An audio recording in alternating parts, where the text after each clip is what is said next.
This video was brought to you by Nebula. Warner Bros. Discovery is in some pretty major trouble. They're deep in debt, their recent cinematic releases have been mixed at best, their streaming service is losing subscribers, and perhaps as a result, their stock price has recently dropped to the lowest price ever. The thing is that it's not quite as simple as it sounds. So let's unpack WBD's most recent earnings call, why it freaked out investors, and what might happen next.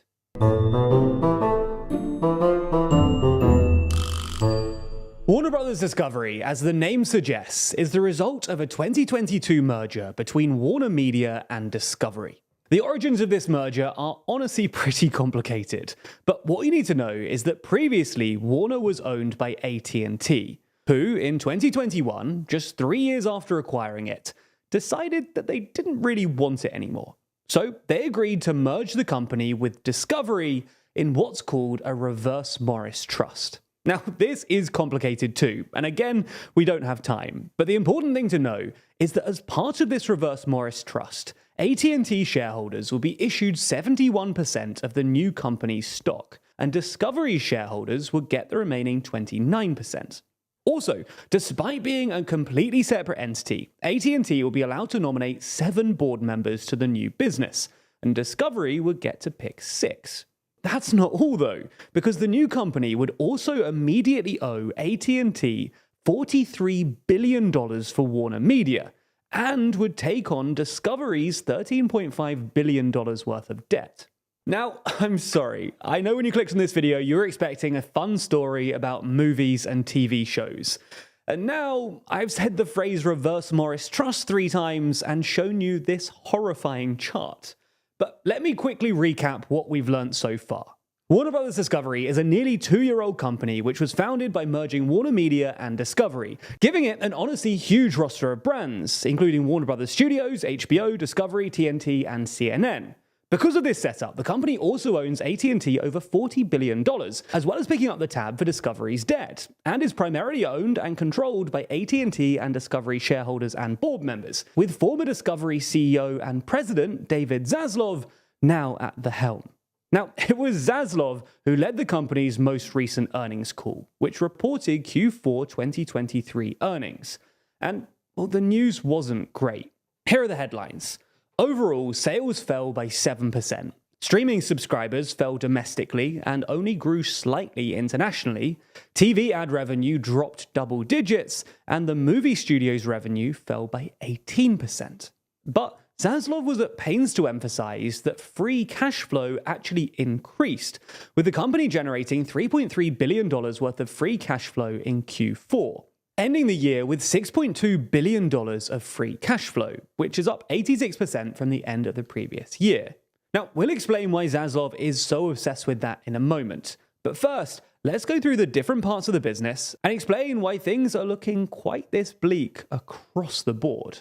Let's start with movies, where WBD has been having a difficult time. Recent releases like Aquaman 2 and The Color Purple both fell short in the final quarter of 2023, with even the relative success of Wonka unable to pull them out of their slump, closing Q4 with content revenue down 20%. In fact, Zaslav even singled out this unit as having issues during the investor call, pointing towards issues with recent releases and highlighting that the studio's adjusted EBITDA was down a massive 30% from a year ago. Even bigger issues lie in the company's television division though, with the network's revenues falling 8%, largely thanks to advertising revenue falling by 14%. This is a huge problem for WBD. Linear TV is an industry in structural decline, as people increasingly move away from television and towards other entertainment options like streaming, YouTube, and social video. The broad decline in advertising revenue only compounds this issue though. With advertisers paying less for a declining pool of viewers, it doesn't leave much margin for WBD. In fact, it's particularly bad for a company like WBD, who owns so many television assets. They'll likely be hoping that they can utilize these brands and IP in streaming, but it's certainly risky to have a large chunk of your business locked up in a declining sector. It's clear then that a lot of WBD's hopes lie in streaming. In fact, one of the big promises made when Warner and Discovery merged was that their combined library of content would help them create a very strong and appealing streaming offering. Now, they've clearly tried to execute on this, scrapping the company's existing streaming services, HBO Max and Discovery, and rebirthing them as Max. The promise being that this newly combined company and streaming service could pull in tons of subscribers, more than justifying the expensive merger. But has it worked? Well, according to WBD, it's actually going pretty well, with the company reporting that their direct-to-consumer business actually made money for the first time in Q4. However, and I say this politely, that's kind of bullshit. It is true that the company's D2C division did make $130 million in 2023, which is up significantly from a loss of $1.6 billion in 2022. However, to say that this means that streaming is now profitable is just pure spin. That's because while the D2C division does include the company's streaming services, they've also recently added HBO into this division too. So while D2C has made money, that doesn't mean the streaming services have. It just means that HBO, a profitable business unit, has been added into these calculations. Now, you could argue that they did this purely to juice the numbers and make streaming look successful, but I'd never be that cynical.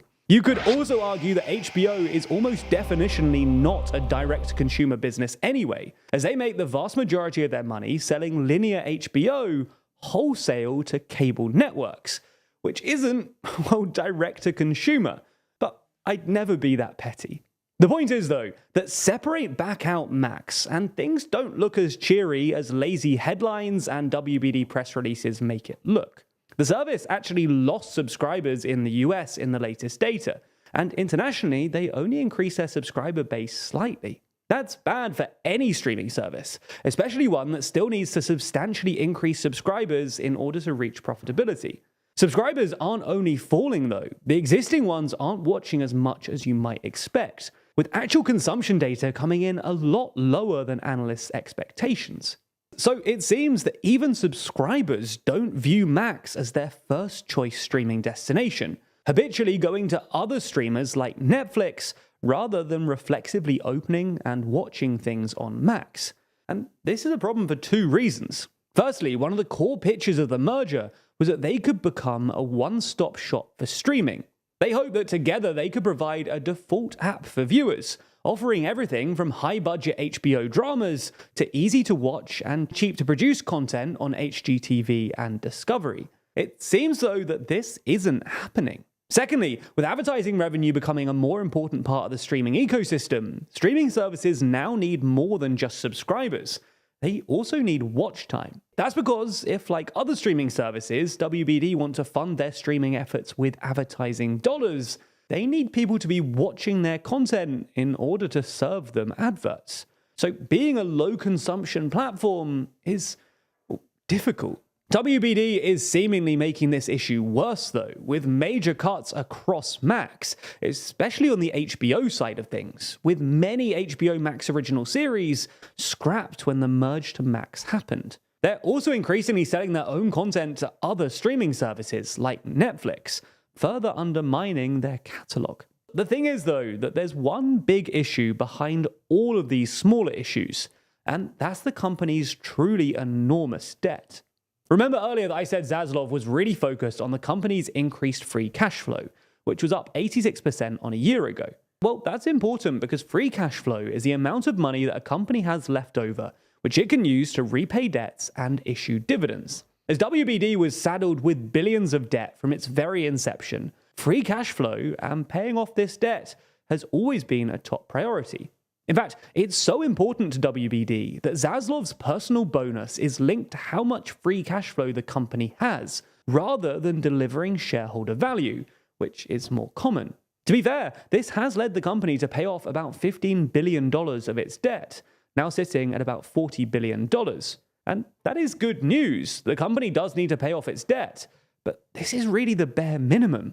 Zaslav and other proponents of the merger argued that by combining powers, WBD could not only pay off its debt, but also grow into something more profitable on their own, something they're seemingly struggling to execute on. And with WBD's stock price plummeting to all-time lows following the announcement, it seems that investors are less impressed by free cash flow than Zaslav wants them to be. As a legacy media company, investors expect more than them just being able to repay their debts. They also want to see active growth and strength. And WBD's current trajectory of slashing streaming spending, selling shows to Netflix, and canning movies in the middle of production doesn't exactly sell a strong growth story. Zaslav would likely respond to this criticism by saying that growth can't truly happen until the company's balance sheet issues have been resolved. But it's just not clear where this growth would come from anyway. Even with the debt paid off, the company is still burdened by the stench of a dying cable business and hampered by a decline in advertising revenues across the industry. In fact, future prospects seem so bleak that the company's CFO even refused to issue a full-year forecast for 2024, not offering guidance as to where future growth would even come from. It seems then that merging Warner Media and Discovery is yet to produce a new, better, and more efficient company. Instead, it just seems to have created a new business that's not only saddled by struggling brands, but is also unable to breathe under a mountain of debt. If you want to keep learning and expanding your knowledge, then I'd recommend that you check out Wendover Productions' brilliant series, The Logistics of X. Now, you likely know Wendover already, but in this series, they dive deeper into the logistics and operations behind everyday things, from search and rescue operations to ski resorts and coal mining. One episode that I think you'll particularly enjoy is their latest, which gets into the logistics of weapons manufacturing, something that's key to a number of topics we regularly discuss on TLDR videos, and something that directly impacts wars and conflicts around the world. It's a brilliantly researched and thorough series that's exclusively available on our streaming service, Nebula. Now, as you likely know, Nebula is a service that we built with a bunch of our creator friends and is the home to tons of smart, educational content from all of your favorite creators. The best part is that by signing up, you not only get access to exclusive series like The Logistics of X, Modern Conflicts from Real Life Law, or China Actually by Polymatter, it also directly supports TLDR. That's because you signing up contributes to the budget of these big budget documentaries and helps us grow and expand our ambitions. So if you want to get more superb content and support TLDR, then if you sign up using the link below, you not only support us directly, but you also get Nebula for 40% off an annual plan. That's less than £2 a month. So thanks for your support and for backing Nebula.